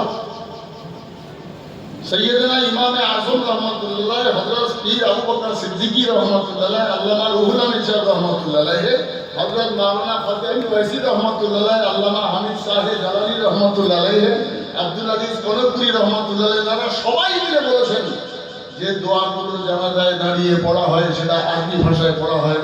তাই সেটাই আরবি বলার জন্য আমরা বুঝতে পারিনি। যদি মাতৃভাষায় সেই মাইয়েদের জন্য দোয়া করি বাংলা ভাষায়, তাই সব লোক বুঝতে পারে, আর তখন আল্লাহুম্মা আমিন বলে, আল্লাহর ফেরেশতারা আমিন বলে, মাইয়াদের জন্য নাজাতের ওসিলা হয়ে যায়। আপনি বলবেন না বলবেন না ওটা আপনার ব্যাপার। আমি চাপিয়ে দিয়ে বলছি, ধর্মতত্ত্ব ভাব বলে এটা সরিয়ে আসে। কোরআনুল কারীমে একটা আয়াত এসেছে, আল্লাহ বলছেন ইজা কুমতুম ইলা সলাতি ফাগসিলু উজুহাকুম ওয়া আইদিয়াকুম ইলাল মারাফিকি আমসাহু বিরুসিকুম ওয়া আরজুলাকুম ইলাল কাবাইন। ওযুর চারটে ফরজের কথা কোরআন শরীফে এসেছে, আর সেখানে বলা হয়েছে ইজা কুমতুম ইলা সলাত, যখন তোমরা নামাজে দাঁড়াবে তখন তোমরা ওযু করো। পৃথিবীর মানুষ জানে নামাজের পাটিতে দাঁড়িয়ে ওযু করা যায় না, যায় নামাজের পাটিতে দাঁড়িয়ে ওযু করবে কি? মুফাসসিরিনে কেরামগণ বলেছেন এখানে শব্দ অর্থ হবে না, এখানে ইসতিলাহি একটা মানে হবে। সেখানে মানেটা হবে যা ইজা কুমতুম বা মানা আরাদতুম, অর্থাৎ তুমি যখন নামাজের জন্য ইরাদা করবে, ইচ্ছা প্রকাশ করবে, তখন তুমি ওযু করবে। তাও কি ওই চারটে। এখন আল্লাহ বললেন কোহনি পর্যন্ত ধো, এখানে ঠাট্টা তৈরি করবেন।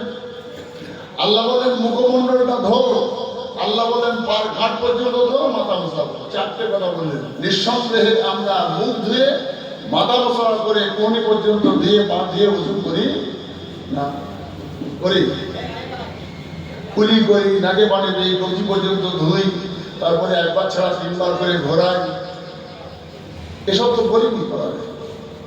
এই কোরআন শরীফে সব কিছু পাওয়া যাবে না। কোরআন পড়ে ইসলাম যদি মনে করে পরিচালনা করবো, শুধু কোরআন দ্বারা পরিচালনা হবে না। তাহলে সেখানে 4টে কথা বলার পরে আমরা আরো এক্সট্রাকুলি করছি, নাকে মনে দিচ্ছি, কবজি ধরছি, এসব করে কেন? সৌভাগ্য আমাদের যে আমরা হানাফি মাযহাবের লোক। সারা পৃথিবীর ইমাম যত আছেন, 4 জন ইমামের শ্রেষ্ঠতম ইমাম, এবং তিনি ছিলেন তাবিঈন, সাহাবীদের কাছ থেকে ক্লাস করেছিলেন, লক্ষ লক্ষ হাদিসের হাফেজ, লক্ষ লক্ষ মাসলা তৈরি করলেন সৈয়দনা ইমামে আযম আবু হানিফা রাহমাতুল্লাহ আলাইহি। তিনি বসে আছেন মসজিদের কোণে, আর একজন এসে ওযু করতে বসলেন। ইমাম সাহেব বলছেন, তুই বাবা বাড়ি যা, তো নামাজ পড়তে হবে না। তো অবাক হয়ে গেল, আমি নামাজ পড়বো, ওযু করতে হুজুর আমার তাড়িয়ে দিচ্ছে। বলছে, তুই কি জন্য নামাজ পড়বি? যা, তো নামাজ পড়তে হবে না। ছেলেটা আবার ছটফট করে, আমি নামাজ পড়বো, ওযু করতে, হুজুর আমার নামাজ পড়তে মানা করছেন কেন? এই কথাটা সেই লোকটার খুব ভালো লাগে। নসিব আমাদের বড় ভালো। ইমামে আযম রাহমাতুল্লাহ তাকে বারবার নিষেধ করছে না, সে ওযু করছে, আমাদের হুজুর আমি কি করেছি, আমার ওযু করতে মানা করছে, নামাজের অর্থ পার হয়ে যাচ্ছে, আমি নামাজ পড়বো। সৈয়দনা ইমামে আযম বলেছিলেন, এ যুবক শোনো, তুমি যখন হাতটা ধুয়েছো, আমি দেখতে পাচ্ছি তোমার হাত দিয়ে মানুষের প্রতি জুলুম করার মতো রক্ত ঝরে ঝরে পড়ছে। ওরে যুবক, তুমি কুলি করছো, তোমার মুখ দিয়ে অশ্লীল ভাষা বলার জন্য আমি দেখছি একটা নোংরা ময়লা পানি বার হচ্ছে। এ যুবক, তুমি যখন মুখটা ধুলে, আমি দেখছি তোমার চোখ দিয়ে জেনার যে গন্ধ, সেই পানি বার হচ্ছে।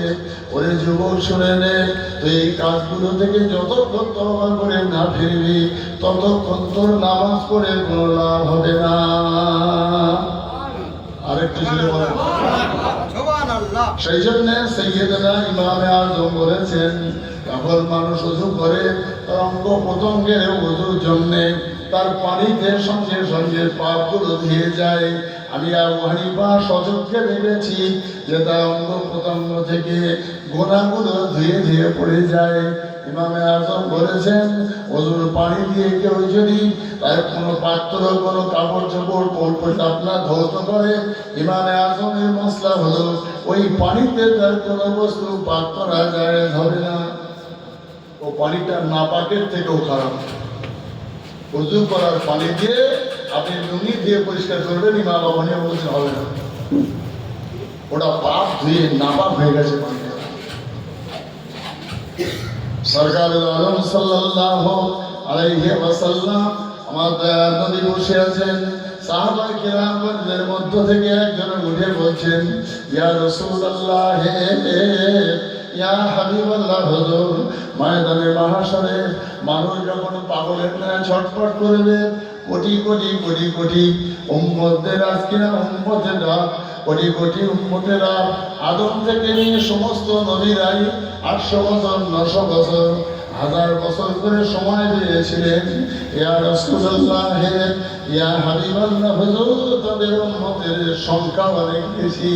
সেই মানুষগুলো যখন হাওদাস করবে, ময়দানের মাহশরে ছটফট করবে, আল্লাহ কুরআনুল কারীমে বলেছেন, ওয়া আম্মা মান উতিয়া কিতাবাহু ফাসাওফা ইউহাসাবু হিসাবান ইয়াসীরা ওয়া ইয়ানকালিবু ইলা আহলিহি মাসরুরা ওয়া আম্মা মান উতিয়া কিতাবাহু ওয়ারা'a যাহরিহি ফাসাওফা ইয়াদ'উ সুবুরা ওয়া ইয়াসলা সাঈরা। ও আল্লাহর নবী, মানুষ যখন পাগলের মতো ছটফট করবে, সূর্যের তাপে তখন তারা ঘামেতে হাবুডুবু খেতে থাকবে। ইয়া রাসূলুল্লাহ, ইয়া হাবিবাল্লাহ, মানুষ হাতটা উঁচু করে বলবে, আল্লাহ, নামায় আমলটা আমার ডান হাতে দাও। ডান হাতে যে নামায় আমলটা পাবে, সে দৌড়ে চলে যাবে মায়ের কাছে, আমল নামাটা নিয়ে যাবে বাবের কাছে, বন্ধু বান্ধব, ভাই বোন, আত্মীয় স্বজনের কাছে।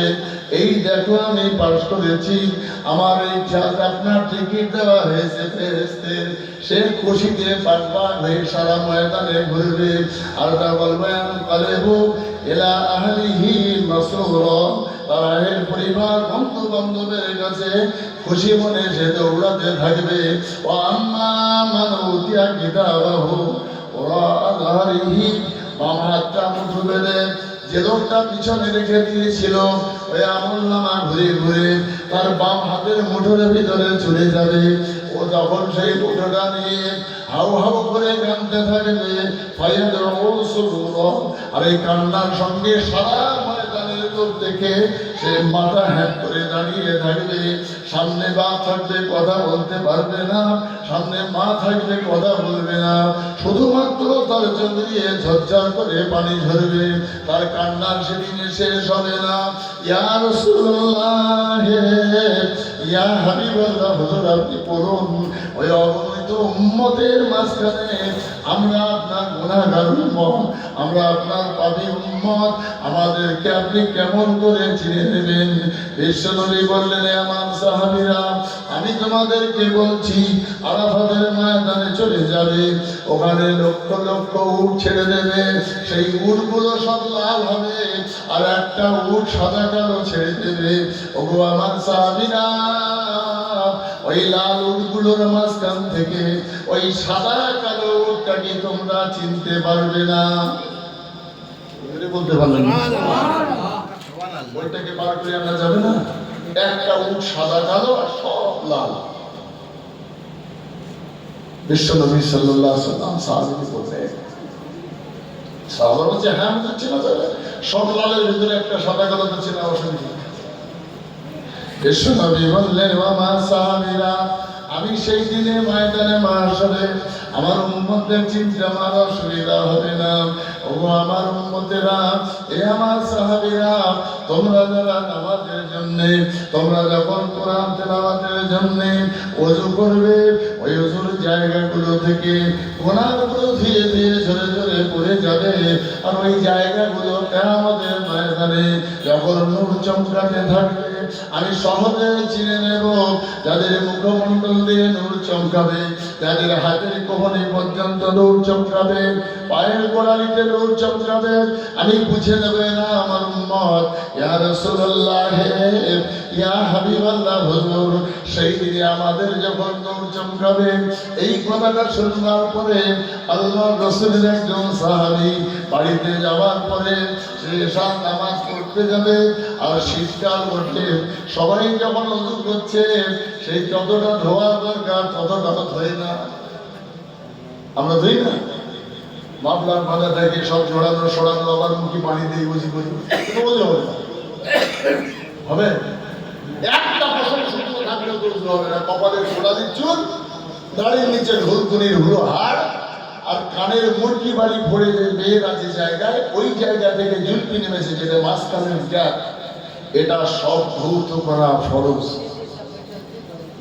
কোনের হাড় উঁচু হাড় পর্যন্ত, পায়ের ঘাটের উঁচু হাড়, এখানে একটা শুকনো থাকলে পশম, আপনার ওযু শুদ্ধ হল না। তো সাহাবারা তো ওইরকম ওযু করছেন। আর একজন সাহাবী, সে একটা জামা সোয়েটার সব খুলে এই পেটও পর্যন্ত ধুয়ে, দুই হাতে ধুয়ে কায়দা করে ওযু করছে। শীতে সবাই কনকন করছে, এই পর্যন্ত দুদিকে ঘাম বেরোচ্ছে, আর সব খুলে ফেলেছে, পেটও পর্যন্ত ধুয়েছে। হুজুরের দরবারে গিয়ে সাহাবীরা ওদেরকে নালিশ করলেন, ইয়া রাসূলুল্লাহ, ইয়া হাবিবাল্লাহ, আপনার সাহাবী এই পর্যন্ত ধুয়ে ওযু করেছে। হুজুর বলছেন, বলে তুমি এই পর্যন্ত ধুয়েছ কেন? তাহলে হুজুর আপনি বললেন সেই জন্য কি বলেছেন? ইয়া রাসূলুল্লাহ, ইয়া হাবিবাল্লাহ, হুজুর আপনি তো বলেছেন ওযুর জায়গাগুলো নূর চমকাবে, তাই আমি চিন্তা করেছি আমার এত দূর পর্যন্ত নূর চমকায়। আল্লাহ রাসূল বললেন, হে আমার সাহাবী, আল্লাহ কোরআনে বলেছেন, ইয়ার আপনার মারাফিকে, এই মারাফিক মানে হাড়কা কোহরি, আল্লাহ কোরআনে সীমা বেঁধে দিয়েছেন, ওই পর্যন্তই ধুতে হবে। এতটা ধুলে তোমার এটা ওযুর মধ্যে পড়ে না, অর্থাৎ এই জায়গা ধোয়ার না ধোয়াটার সমান। বলতে পারে এরিয়া আছে, এরিয়ার উপরে হবে না। এই পর্যন্ত নূর সম্পদ। নামাজ পড়া পাপের কাজ না, কথা বলে না। নামাজ পড়া কি গুনাহ? কথা বলে না। রোজা করা কি গুনাহ? ভালো কাজ। কোরআন শরীফ পড়া ভালো কাজ। এখন মসজিদে কেউ ঢুকেছে আসরের সময়, আপনি যখন কোরআন শরীফ পড়ছিলেন, পড়ছিলেন, হঠাৎ করে একজন ঢুকে পড়ে আল্লাহু আকবার গিয়ে ফেলেছেন, আসরের নামাজ পড়তে সে জামাত পায়নি। আপনার জন্য নিষেধ করে দেওয়া হলো আপনার মুখের আওয়াজটা যেন এই নামাজির কানে না আসে। বোঝাচ্ছে? তাহলে আপনার চুপি চুপি পড়তে বলা হবে। আপনি যদি বলেন রোজা করা নেকির কাজ, তাহলে আপনি এক কাজ করেন, রমজানুল মুবারক মাসে ঈদের দিনে রোজা রাখবেন, নেকি হবে না? গুনাহ হবে। কোরআনের বিরোধিতা করা হবে। আল্লাহ নিষেধ করেছেন ঈদুল ফিতর আনন্দের দিন, রোজা রাখা হারাম। অর্থাৎ আপনি যদি বলেন যে রোজা রাখা ভালো কাজ, তাই আমি ঈদের দিনে রোজা করবো, আপনার নেকি হবে না পাপ হবে? আপনি বিবেকের সঙ্গে প্রশ্ন করবেন। কোরবানির ঈদের 4 দিন রোজা রাখা হারাম। যদি কেউ বলে কোরবানির ঈদ করবো, তারপরের দিন বা তারপর দিন 13 তারিখের মাগরিব পর্যন্ত রোজা রাখা হারাম। তাই আপনি যদি 9, 10, 11, 12, 13 রোজা রাখেন, তাহলে আপনার নিঃসন্দেহে নেকি হবে। কোরআনের বিরোধিতা করছেন, আপনার গুনাহ হবে। আপনার জন্য আল্লাহ রাব্বুল আলামিন ছাড় করে দিলেন। কি বললেন? তুমি যখন সফর করবে শরীয়তের বিধান অনুযায়ী মক্কা, মদিনা, আজমির শরীফ বলি যাই না, ব্যবসায়ী সূত্রে আপনি পাকিস্তানে যাবেন, বাংলাদেশ যাবেন, আপনি মুসাফির হয়ে গেলেন, মহান আল্লাহ আপনার জন্য জোহরের 4 রাকাত, আসরের 4 রাকাত, এশার 4 রাকাত, ফরজগুলো সব 2 রাকাত করে দেন। এটাকে সালাতুল কসর বলা হয়। আপনি যদি বলেন যে আমি প্লেনে টুক করে গেছি, আমি আয়েশ আরাম করে প্লেনে আছি বলে সুস্থ অবস্থায় আছি, যেমন না 2 রাকাত পড়বো, এখানে 4 রাকাতই পড়বো, আপনার নামাজ হবে না, কোরআনের বিরোধিতা করার জন্য গুনাহ হবে। বুঝতে পারবেন? নামাজ পড়া ভালো কাজ, কিন্তু ওখানে আপনার আল্লাহ বলেছেন 2 রাকাত পড়তে, আপনি জোর করে 4 রাকাত পড়লে কোরআনের বিরোধিতা করার জন্য আপনার গুনাহ হবে।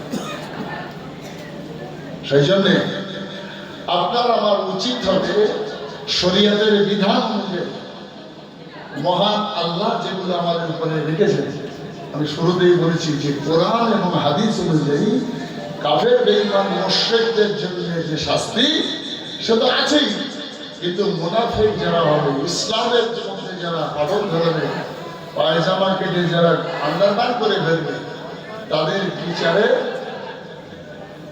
তাদেরকে মুনাফিক বলবে। তাই মহতারাম, আমি আপনাদের সবাইকে বলব, কি এসছে মাশাআল্লাহ, নারে তাকবীর, সিলসিলায়ে হক ফুরফুরা শরীফ, আওলাদে আউলিয়া বলুন জিন্দাবাদ, আওলাদে আউলিয়া বলুন জিন্দাবাদ, বৃন্দাবন দরবার শরীফের হুজুর কিবলা বলুন জিন্দাবাদ, নারে তাকবীর, নারে তাকবীর। আলহামদুলিল্লাহ, সময় আমার শেষ, আমি অপেক্ষা করছিলাম। আমার খুবই শ্রদ্ধেয় বৃন্দাবন হুজুর কিবলা খুব বড় মাপের একজন মানুষ ছিলেন। তারই আওলাদ, তার নাতিপোতা, এরা সব দিনের খেদমত করে বেড়াচ্ছেন, মাহফুজুল্লাহ, মেহবুল্লাহ। আমি এদের বাচ্চাদের সঙ্গে, এদের জামাইবাবুদের সঙ্গে অনেক জলসা আমি নিয়ে এসছি এখানে গণিতে। মাওলানা মুসা সাহেব খুব অন্তরঙ্গ মানুষ ছিলেন। তারা সব চলে গেছে, এবং দিনের খেদমত তো চলে যাওয়ার পরে আরেকজনকে দিয়ে করাবে না, সিলসিলা অনুযায়ী চলবে। তাই মুসা ভাই চলে গেছে, তাদের ঘরে ছেলেরা আছে। বৃন্দাবন দরবার শরীফের বিশ্বাস চলে গেছে, তার ঘরে আবার যারা জন্মেছেন তারা জন্মেছেন। ফুরফুরা শরীফের মুসাফিরুজ্জামান, তার ঘরে আল্লাহ চলে গেছেন, আমার তাদেরই ঘরে নাতিপোতারা তৈরি হয়েছে। এক্ষুনি যে বর্তমান পরিস্থিতি, তাতে ঈমান ও আকীদা ঠিক রাখার জন্য সমস্ত বক্তাদের ওয়াজ নসিহত করা উচিত। বর্তমান সময় আমলের বাজার, আমলের ওয়াজ, পীর মুর্শিদের জীবনী কাহিনী কাজ করে গেলেও তাদের সঙ্গে সঙ্গে মানুষের ঈমান ও আকীদা, আহলে সুন্নাত ওয়াল জামাতের আবু হানিফা রহমাতুল্লাহ কি, 4 মাযহাবটা কি, কোরআন এবং হাদিসের তথ্য তাদের কাছে। সেই জন্য আমরা গর্বিত যে আমরা হানাফি মাযহাবের লোক, আমরা গর্বিত ফুরফুরার পেশার মাযহাবুল জামান তার সিলসিলার মানুষ। আমরা গর্বিত যে আমরা আহলে সুন্নাত জামাতের মানুষ। আমরা চারজন ইমামকে যেমন গুরুত্ব দিই, চার মাযহাবের পীর ও মুর্শিদদের যেমন গুরুত্ব দিই, চার খলিফাকে মর্যাদা অনুযায়ী যার জায়গায় তাকে রেখে দিই। হযরত আলীকে উপরে তুলে হযরত আবু বকরকে নিচে ফেলে সাহাবীদের ভুল ধরে 20 রাকাত তারাবি 8 রাকাত করে বেতের নামাজ 3 রাকাত তার 1 রাকাত করে আমি বহুবার বলেছি, আবারও বলছি, সারা পৃথিবীর বই পড়ে ব্যারিস্টার হওয়া যায় না, সারা পৃথিবীর বই পড়ে মাস্টার হওয়া যায় না, সারা পৃথিবীর বই পড়ার পরে একা একা ডাক্তার হওয়া যায় না, সারা পৃথিবীর বই পড়তে হবে না, 2-5টা বই পড়লেই মাওলানা মুফতি হওয়া যাবে। এটা সহজ ব্যাপার। সেই জন্য ফতোয়াটা দিতেও খুব সুবিধা। আল্লাহ হেদায়েত করুক, সঠিক পথে থাকার তৌফিক দান করুক। আমাদের এই ছেলেপিলেরা যারা এই মাহফিলটা কায়েম করেছে, গ্রামবাসীর সাহায্য সহযোগিতায় আল্লাহ তাদের সবাইকে হেদায়েত করুক, নামাজি দিনদার বানিয়ে দিন। এই দিনই মাহফিলটা যেমন ভালো কাজ, তার থেকে আরো ভালো কাজ হবে সারা রাত 5 ওয়াক্ত নামাজি হয়। মহান আল্লাহ তাদের নামাজি করুক, হালাল রুজিতে কাজ করবার বরকত দান করুক। এই মাহফিল আমাদের সবার জন্য নাজাতের ওসিলা হয়ে যাক। সবাই বলি আল্লাহুম্মা আমিন ওয়া আখিরু দাওয়ানা আনিল হামদুলিল্লাহি রাব্বিল আলামিন। মহব্বতের সঙ্গে দরুদ শরীফ। আল্লাহুম্মা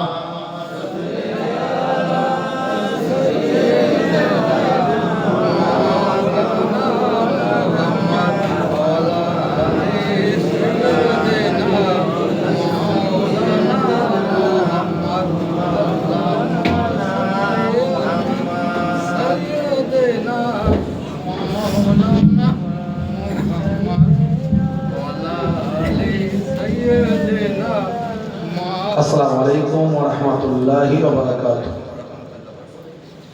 যে যেখানে আছেন, রাস্তাঘাটে দোকান বাজারে আছেন, দেরি না করে জান্নাতের বাগানে চলে আসুন। আমি মুহিবুল্লাহ হুসাইনি আপনাদের ভাই, আপনাদের খেদমতে এসেছি।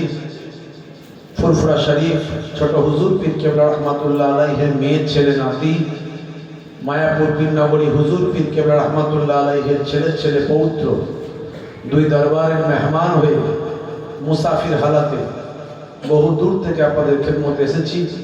যে যেখানে আছেন, রাস্তাঘাটে দোকান বাজার আছেন, দেরি না করে জান্নাতের বাগানে চলে আসুন। খুব সংক্ষেপে কিছু আলোচনা হবে। ঠান্ডা রাত, এই দিকটা ঘেরা থাকলে ঠান্ডাটা হয়তো কম আসতো, উপরের দিকটা ফাঁকা আছে। যাই হোক, বেশি সময় অতিবাহিত করার দরকার নাই। যে যেখানে আছেন জান্নাতের বাগানে আসুন। আসুন, শুরুতেই আমরা একটু দাঁড়িয়ে ভক্তি করি, সুদূর মদিনাতুল মুনাওয়ারা দিকে লক্ষ্য করে দয়ার নবীকে একটু সালাম দেব। ইয়া নবী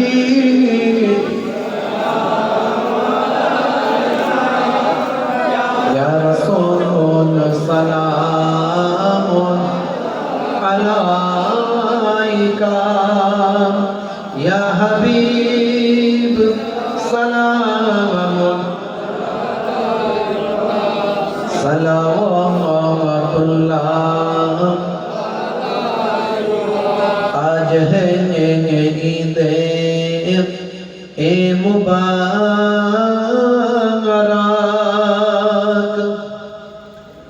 आज है रोज़े ए मुसर्रत,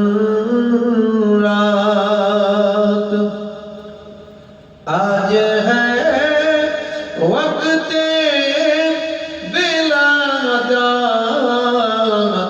आज है मिलाद हज़रात। या नबी सलाम, या रसूल सलाम, या हबीब सलाम।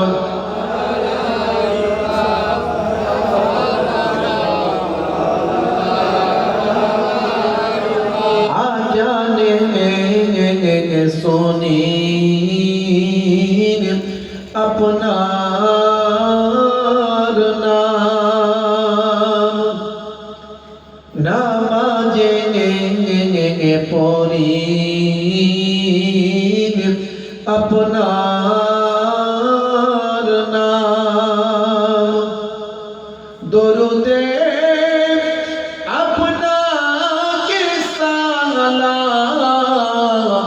अपनी जे नूरे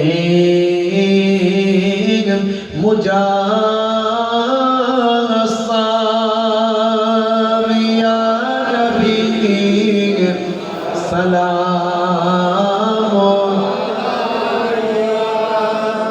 या रसूल सलाम या हबीब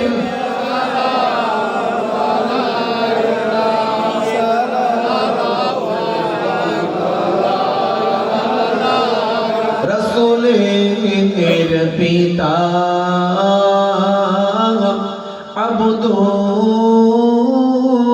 अब्दुल्लाह हबीबेर माता अमीना नबीजीर नती दुजोना हासन इमाम हुसैन या नबी सलाम या रसूल सलाम अलैका या हबीब सलाम अलैका सलावतुल्लाह अलैका সকলে বসুন ইয়া রাব্বি সাল্লাল্লাহু আলাইহি ওয়াসাল্লাম बेचारा मेरा दरुद सलाम नबी को अपने मदम दो से अल्लाहुम्मा